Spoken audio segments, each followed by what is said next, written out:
안녕하세요. 책 읽는 헬레네입니다.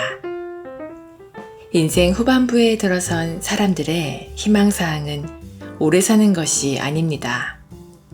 장수는 이미 우리 앞에 도래한 현실입니다. 수명이 길어진다는 것은 우리가 대처해야 할 노년의 시간 역시 길어짐을 의미합니다. 아무리 과학기술이 발달해도 여전히 우리는 노화를 완전히 피할 수 없는데요. 지금 우리가 할 수 있는 최선은 노화의 시작을 최대한 늦추는 것 뿐입니다. 오늘 소개해드릴 책은 나이 들어도 늙지 않기를 권하다입니다. 지은이 마리아네 코우, 펴는 곳은 동양북스입니다. 이 책의 저자는 92세의 나이에도 왕성하게 의학박사로 활동 중이며 모든 사람은 나이가 들어도 몸과 정신의 활력을 유지하며 살아갈 수 있다고 말합니다. 노화를 늦추는 4가지 조건을 매일 실천하면 건강한 노년이 가능하다고 알려주는데요. 보다 자세한 내용을 알아보기 위해 책 속으로 들어가 보겠습니다. 노화를 늦추는 첫 번째 조건, 높은 자존감. 젊음을 유지하는 비결을 찾고자 하는데 자존감부터 언급하는 것이 어쩌면 조금 의아하게 생각될 수도 있겠다. 그러나 사람의 의식, 다시 말해 자기 삶과 자기 자신, 그리고 다른 사람들을 어떻게 인식하느냐가 실제로 건강에 아주 큰 역할을 한다. 자기 자신을 바라보는 관점이 중요한 이유는 이런 관점이 우리가 삶에 대해 느끼는 흥미와 권태를 조정할 뿐 아니라 우리의 신체적인 건강, 즉 심장을 포함한 모든 기관의 혈액순환이나 면역체계의 원활한 기능에 결정적인 영향을 미치기 때문이다. 정신신체의학은 우리에게 정신과 신체는 하나고 긍정적으로 생각하는 것이 건강을 유지하는 데 도움이 되며 그렇게 함으로써 노화를 늦출 수 있다고 가르쳐준다. 어떤 사람의 자존감이 높은지 낮은지 여부와 삶에 대한 기본적인 신뢰는 대개 유년기에 결정된다. 아이들과 청소년들이 부모, 교사를 포함해 주위 사람들로부터 불안감을 유발하는 말이 아니라 계속해서 용기를 북돋아주는 말을 들을 수 있는 것은 정말 엄청난 행운이다. 특히 이들이 의심과 회의, 실패에 대한 두려움, 그리고 자기 자신이 누구인지에 대한 질문에 사로잡혀 있을 시기에 무엇보다 가까운 사람들이 주는 확신과 지지가 필요하다. 자존감, 즉 자만이 아니라 자기 자신의 능력과 욕구를 알아차리고 나와 남을 위해서 뭔가 할 수 있다는 확신은 나이가 들어서도 반드시 필요하다. 특히 삶을 둘러싼 여러 상황들이 변하고 다른 불안 요인들이 우리에게 다가올 때 자존감은 힘의 원천이 된다. 노화를 연구하는 전문가들은 늘어난 기대 수명이 선물해준 비교적 긴 시간을 충만하게 보내야 한다고 말한다. 우리는 지식을 향한 갈망과 세상에 대한 더 깊은 이해를 지속하기 위해서 이 시간을 잘 사용해야 한다.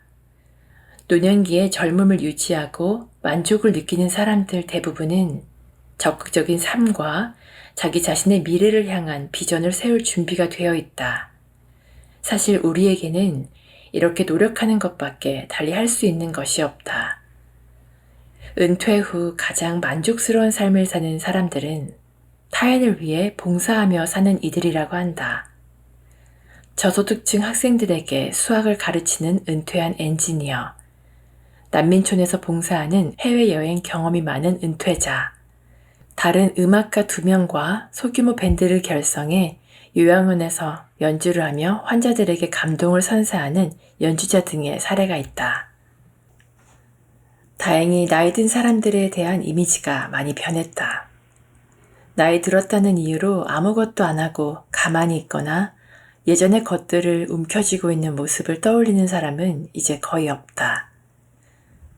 여전히 우리에게는 시간이 있으며 이 시간을 이용할 수 있는 자유가 많다. 환상적인 요리나 인형 만들기부터 그리스 역사 탐구까지 우리가 상상하는 것보다 우리 앞에는 훨씬 더 많은 기회들이 놓여 있다. 우리는 새로운 정보와 생각, 감정, 무엇보다 살아있다는 감각과 이 세상에 동참해서 살아간다는 깨달음을 통해 변한다. 그것이 바로 자존감이며 당신이 젊음을 유지하기 위해 필요한 것이다. 노화를 늦추는 두 번째 조건, 건강한 식생활. 앞에서 우리의 정신을 재무장했으니 이제 젊음을 유지하는 또 다른 측면을 살펴보자. 바로 우리 몸이다. 사실은 늦어도 30살쯤에는 누구나 자기 몸을 잘 살피고 건강하게 돌봐야 한다. 그래야 노년을 별 문제 없이 맞이할 수 있다. 유감스럽게도 그럴 기회를 놓쳤다고 생각하는가? 절대 늦지 않았다. 당신이 70세가 다 되어서야 건강을 해치는 나쁜 습관들을 버리겠다고 결심한다면, 예를 들어 마침내 담배를 끊고 몸에 해로운 음식을 멀리하고 당장 매일 30분씩 운동을 하거나 적어도 산책이라도 한다면 당신의 몸은 정말 기뻐할 것이다. 특히 뇌와 같은 기관의 혈액순환이 원활하게 이루어지고 근육이 다시 생기고 면역체계가 자신이 맡은 중요한 임무에 집중하게 된다. 우리가 건강한 몸으로 노년을 보내려면 우선 젊음을 유지하는 5개의 기둥을 명심해야 한다. 이 기둥은 튼튼한 뼈, 유연한 관절, 강한 근육, 탄력 있는 혈관, 그리고 깨어있는 뇌세포다. 연구진들은 최근 몇 년 사이 노년의 신체 건강을 위협하는 몇 가지 요인들을 발견했다. 우선 나쁜 결과를 초래할 수밖에 없는 낙상과 근육이 서서히 줄어드는 근감소증을 조심해야 한다. 독감이나 대상포진뿐만 아니라 암질환을 유발할 수 있는 면역체계의 약화도 주의해야 한다. 또한 연구진들은 우리가 오랫동안 별 문제가 없다고 여겼던 현상을 가장 집중적으로 연구했다. 연구 결과에 따르면 이것은 기대 수명을 단축시키고 삶의 질을 떨어뜨리는 데 결정적인 역할을 한다. 바로 과체중이다. 우리는 이런 모든 문제들을 살펴볼 것이다. 하지만 그에 앞서 나이가 많든 적든 그 중요성을 제대로 인식하지 못하고 있는 주제를 먼저 언급하고 넘어가려고 한다. 몸을 튼튼하게 하고 엄청난 수의 세포에 에너지를 공급하기 위해서 우리는 몸에게 어떤 먹거리를 제공하는가? 가능한 해로운 것들을 배제하려고 노력하는가? 먹는 즐거움이 우리의 몸뿐만 아니라 우리의 영혼에도 좋은 영향을 미친다는 것을 인식하고 있는가? 우리는 건강한 음식을 섭취해야 할 뿐만 아니라 우리의 마음을 어루만져주는 음식을 섭취해야 한다. 조금 과장되게 들릴 수도 있지만 실제로 우리가 먹는 음식이 노화로 인한 질병을 예방하는 중요한 도구가 될 수 있다. 올바른 영양 섭취를 위한 팁은 다음과 같다. 가능하면 지역에서 생산되는 신선한 재료를 영양 손실을 최소화하는 방법으로 조리해서 섭취한다. 요거트나 치즈 같은 유제품을 섭취한다. 가능하면 유기농으로 재배된 채소와 과일로 다량의 비타민과 섬유질을 섭취한다. 가능하면 정제되지 않은 곡물과 콩, 견과류를 많이 섭취한다.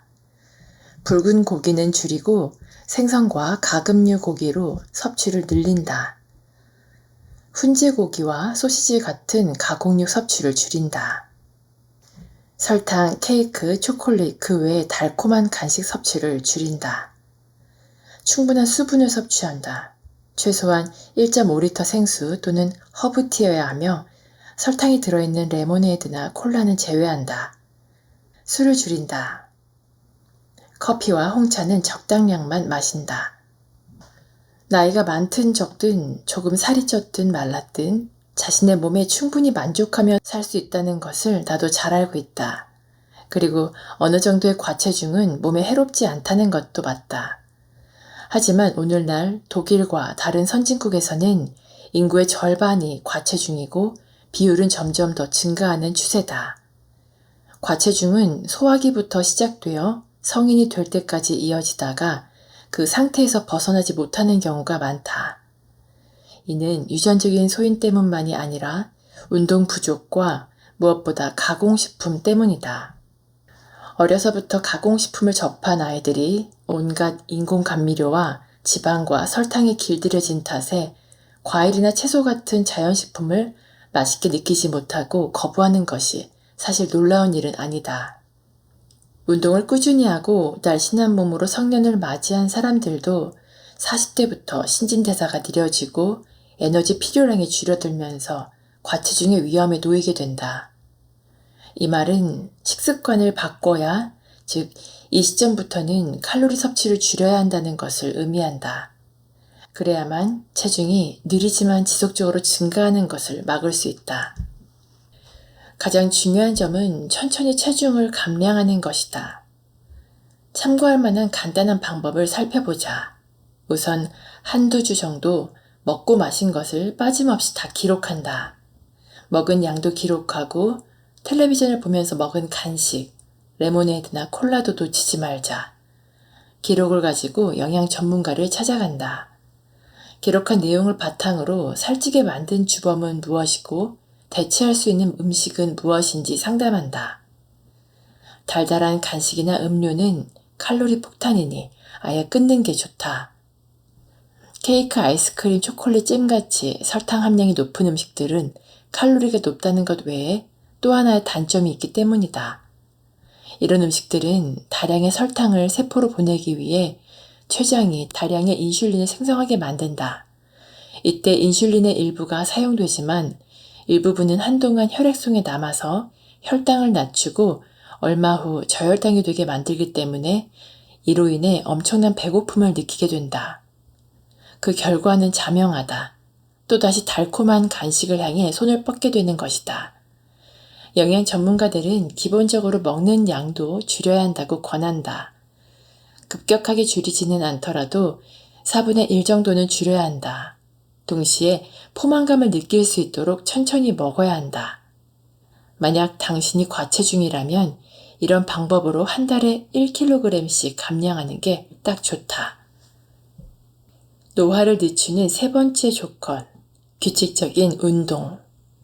운동을 하고 난 후 혹은 1시간 정도 산책만 해도 기분이 한결 좋아지는 경험을 누구나 해봤을 것이다. 더 단단해지고 에너지가 충전되며 기분이 좋아진다. 놀라운 일은 아니다. 운동을 통해서 우리 몸을 구성하는 100조 개의 세포는 더 많은 영양소를 공급받았고 폐는 더 많은 산소를 들이마셔 혈액에 전달했다.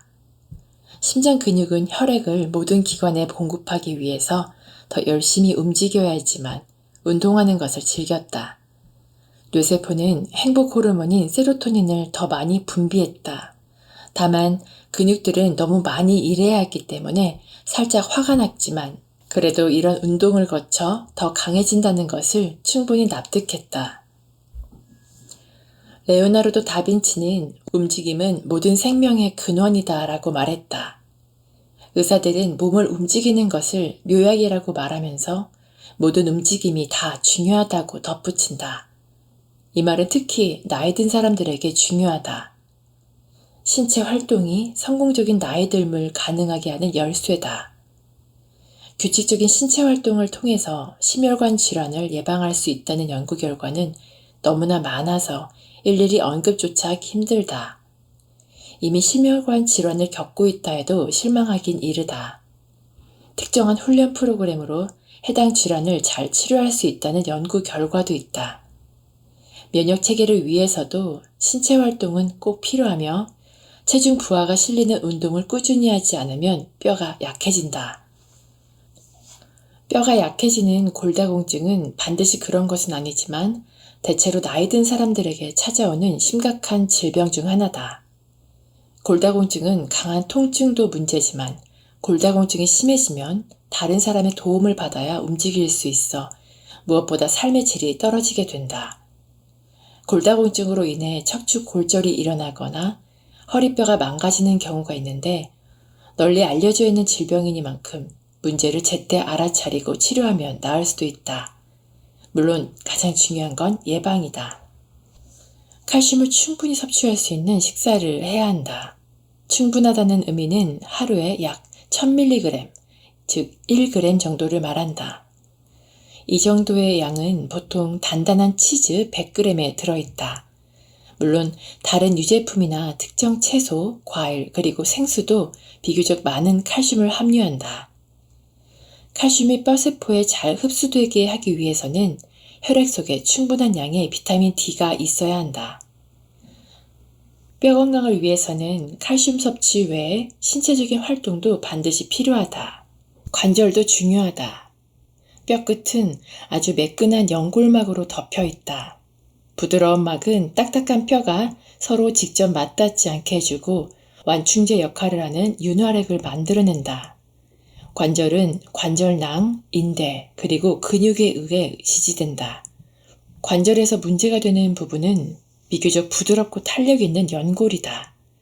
연골은 뼈와 달리 혈관이 없고 하중을 받을 때마다 마치 스펀지처럼 연골 안으로 스며들어가는 관절액에서 영양분을 공급받는다. 연골은 상당히 약하다. 그리고 나이가 들수록 연골은 뻣뻣해진다. 게다가 크고 작은 사고를 경험하고 과체중이나 잘못된 부하가 가해지면 관절낭은 느슨해지고 관절 표면이 서로 어긋나게 되면서 연골층이 닳게 된다. 그 결과 불규칙한 구조가 생성되어 염증이 발생하고 움직일 때마다 소리가 나고 통증을 느끼게 된다. 이것이 우리가 잘 알고 있는 관절증이다. 유감스럽게도 연골은 우리 몸의 조직 중 극히 드물게 재생이나 치유가 불가능하다. 그래서 무엇보다 예방이 가장 중요하다. 근력을 키워야 한다. 근력을 강화하기 위해서 규칙적으로 반복해야 하는 동작들을 먼저 배우고 연습해보는 것이 좋다. 만약 이미 무릎 연골에 마모 증상이 나타났다고 해도 지속적으로 물리치료를 받으면 증상이 한결 완화되고 관절증이 빠르게 진행되는 것을 막을 수 있다. 또 과체중이 되지 않도록 조심해야 한다. 그리고 운동 중 부상을 조심해야 한다. 별로 대수롭지 않게 느껴지는 근육이나 인대 늘어남, 염좌 같은 가벼운 부상을 입더라도 바로 정형외과에 방문해 문제가 없는지 검사를 받아야 한다. 노화를 늦추는 네 번째 조건, 끝없는 배움. 평생 배움을 멈추지 않는 것은 필수일 뿐만 아니라 배움은 실제로 엄청나게 재미있다. 우리는 약 1000억 개의 신경세포를 가지고 이 세상에 태어났는데 우리는 살아가면서 이런 뇌세포들을 자기만의 지식, 경험, 생각, 그리고 감정으로 프로그래밍한다. 걸음마를 배우는 어린아이의 경우 100번 정도 넘어지고 나면 다음에 넘어지지 않기 위해서 회색 뇌세포가 어떤 근육을 활성화시켜야 하는지 이해하고 기억하게 된다. 나중에는 언어, 수학 공식, 우리가 좋아하는 음악, 우리가 읽는 책, 여행지에서 찍은 사진, 친구들의 얼굴도 저장한다. 이 모든 것은 자전거 타기와 마찬가지로 자동적으로 뇌세포에 저장된다. 뇌는 이렇게 계속해서 습득하고 처리하는데 한계가 없는 듯 보인다. 물론 어떤 사람들은 이런 프로그래밍을 하는데, 즉 학습에 어려움을 느끼기도 한다. 그렇지만 놀라운 사실이 있다. 우리에겐 뇌가 꽉 찼어. 더 이상 자리가 없어는 성립되지 않는다. 세포와 세포 사이를 연결하거나 새로운 세포를 만들어 새로운 정보를 끊임없이 익히고 저장할 수 있다. 당연히 나이가 든 뇌라도 얼마든지 가능하다. 이것을 뇌의 가소성이라고 부르는데 어제의 나의 뇌는 오늘이나 내일의 나의 뇌와는 다르다는 것을 의미한다. 뇌 속에는 여전히 더 많은 지식을 위한 자리가 남아있다. 지금 상태에서도 우리는 언제든지 우리의 세포를 흔들어 깨울 수 있다. 우리 뇌가 새로운 것을 배우고 새로운 정보를 처리하고 새로운 정보 전달 경로를 구축하도록 강요함으로써 말이다. 정신적으로 건강을 유지한다는 것은 신경세포의 미로에서 기존의 연결들을 유지하고 추가로 신경세포들 사이에 가능한 새로운 연결들을 많이 만들어낸다는 것을 의미한다. 우리가 무엇인가를 배우게 만드는 가장 중요한 원동력은 바로 배우고자 하는 대상에 대한 관심이다. 상식, 예술, 언어, 나라, 역사 또는 어떤 사회적인 문제나 사람에 관한 것이든 다 마찬가지다. 결정적인 것은 호기심과 그 호기심이 지속될 수 있게 하는 즐거움이다. 우리가 경험하고 배운 모든 것들이 회색 뇌세포에 저장되어 있으니 필요할 때마다 꺼냈으면 된다고 생각할 수 있다. 하지만 그렇게 간단하지가 않다. 우선 무엇을 장기적으로 저장할지 정하는 것이 쉽지 않다. 그것은 우리 뇌가 독자적으로 결정한다. 뇌는 낮에도 그리고 특히 우리가 밤에 잠을 잘 때 정보들을 필터링하고 업데이트하고 필요 없는 것은 계속해서 삭제한다. 잊어버리는 것 또한 기억의 적극적인 과정인 셈이다. 한편 우리가 알다시피 강력한 감정을 동반하는 사건들은 훨씬 더 잘 기억되고 오래도록 기억에 남는다. 정신적인 민첩성을 유지하기 위해 작은 실천을 해보자. 먼저 일기를 써보자. 길지 않아도 괜찮다. 완벽한 문장이 아니어도 좋다. 핵심적인 단어를 적는 것만으로도 충분하다. 글로 기록하는 동안 경험한 것을 눈앞에 떠올리게 되고 나중에 일기를 찾아서 읽을 때 다시 기억이 떠오를 것이다. 이 과정을 거치며 일기에 기록한 사건은 더 오래 기억할 수 있다. 암산을 연습하자. 요즘 암산을 하는 사람이 거의 없다는 건 나도 잘 안다. 계산기나 스마트폰으로 너무나 쉽게 계산할 수 있기 때문이다. 시를 외워보자. 시를 외울 때도 처음부터 긴 시를 외울 필요는 없고 한두 연 정도의 짧은 시부터 시작해보자. 암산을 할 때와는 달리 시를 외우다 보면 시인의 아름다운 생각을 감상하고 공유할 수 있는 보상까지 받게 된다. 메모를 곳곳에 붙여두자. 어떤 사람의 이름이나 어떤 개념이 떠오르지 않으면 메모지에 적어서 매일 눈길을 두는 장소에 붙여놓자. 예를 들어 컴퓨터에 붙여놓거나 부엌에 있는 냉장고에 붙여놓자. 며칠 지나면 당신의 기억세포가 이 이름들을 틀림없이 잘 떠올릴 수 있을 것이다. 젊을 때는 대부분 건강에 별 신경을 쓰지 않아도 자연스럽게 건강한 생활이 가능합니다. 하지만 어느새 중년에 접어들게 되면 자신도 모르게 몸의 변화를 실감하게 되는데요. 노년을 이론이 아닌 경험으로 이해하는 저자의 조언을 담은 이 책을 읽는 동안 노년에 대한 막연한 걱정이 사라지는 기분이 들었습니다. 기회가 되신다면 책을 직접 읽어보셔서 더욱 건강한 노년을 보내시기를 추천드립니다. 오늘도 끝까지 저와 함께 해주셔서 감사드리고요. 구독과 좋아요, 댓글, 알람 설정은 제게 큰 힘이 되니 꼭 기억해주세요. 즐거운 하루 보내시고 다음에 또 만나요.